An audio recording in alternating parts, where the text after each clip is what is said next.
മകളെ, ജെറുസലം വചന കൂടാരത്തിൽ നിന്നും 3 മിനിറ്റ് പ്രാർത്ഥനയ്ക്ക് ഇതാ നമ്മൾ എല്ലാവരും സജ്ജമായി കഴിഞ്ഞു.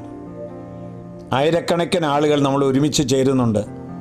എല്ലാവരെയും മാതാവിൻ്റെ വിമല ഹൃദയത്തിലേക്ക് സമർപ്പിക്കുകയാണ്. മാതാവിൻ്റെ ബർത്ത്ഡേക്ക് സെപ്റ്റംബർ 8-ാം തീയതി ഒരു ബർത്ത്ഡേ ഗിഫ്റ്റ് തരണമേ എന്ന് പ്രാർത്ഥിച്ചുകൊണ്ട് ഈ ശുശ്രൂഷയിലേക്ക് നമുക്ക് പ്രവേശിക്കാം. നമ്മൾ കേൾക്കണം. നമ്മുടെ ഏറ്റവും അടുത്ത 10 പേർക്ക് ഇത് ഷെയറും ചെയ്യുക. കാരണം മാതാവിന് കൊടുക്കുന്ന ഒരു സമ്മാനമാണിത്. മാതാവിൻ്റെ കയ്യിൽ നിന്നൊരു സമ്മാനം വാങ്ങാൻ ഒരുങ്ങുമ്പോൾ നമ്മളും മാതാവിനോട് സ്നേഹമുള്ളവരായി തീരണം.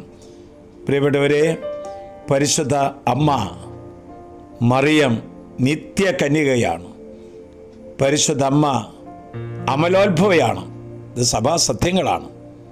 ഇതാ വചനം തരികയാണ്. ഇന്നത്തെ ഗലാത്യക്കാർക്ക് എഴുതിയ ലേഖനം 5-ാം അധ്യായം 16-ാം വാക്യം. ഞാൻ നിങ്ങളോട് പറയുന്നു, ആത്മാവിൻ്റെ പ്രേരണയനുസരിച്ച് വ്യാപരിക്കുവിൻ, ജഡമോഹങ്ങളെ ഒരിക്കലും തൃപ്തിപ്പെടുത്തരുത്. മാതാവ് തിരസ്കരിച്ച 4-ാമത്തെ മേഖലയാണ് ജഡമോഹങ്ങൾ. മാതാവിൻ്റെ സുഹൃത സരണിയിൽ ജഡമോഹങ്ങളെ എന്നേക്കുമായി മാറ്റി. അതുകൊണ്ട് നിത്യകന്യ എന്നും അമലോത്ഭവം മറിയമെന്നും മാതാവിനെ വിളിക്കുന്നത്.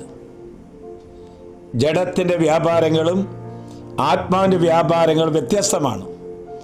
ജഡമോഹങ്ങൾ ആത്മാവിന് എതിരാണ്.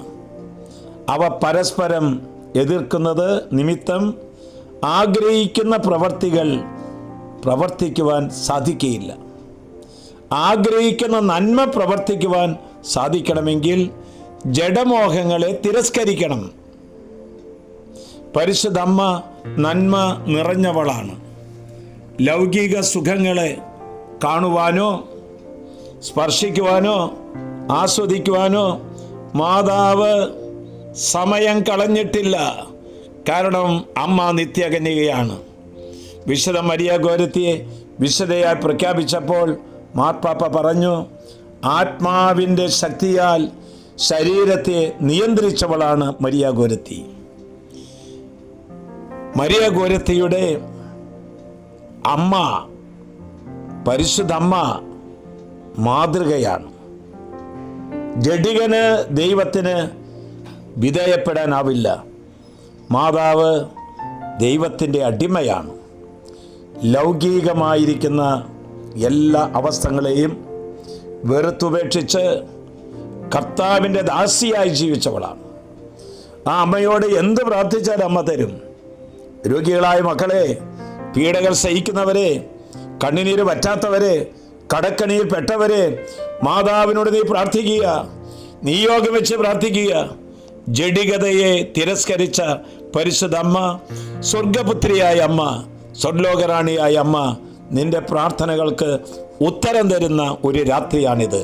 നീ എത്ര വലിയ സങ്കടത്തിലാണെങ്കിലും ആ സങ്കടം സന്തോഷമാക്കി മാറ്റിത്തരും.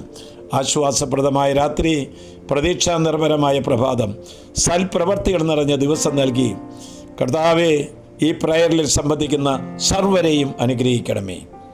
നമ്മുടെ കർത്താവ് ഈശോ മിശിഹായുടെ കൃപയും പിതാവായ ദൈവത്തിൻ്റെ സ്നേഹവും പരിശുദ്ധാത്മൻ്റെ സഹവാസവും നാം എല്ലാവരോടും കൂടി ഉണ്ടായിരിക്കട്ടെ, ഇപ്പോഴും എപ്പോഴും എന്നേക്കും.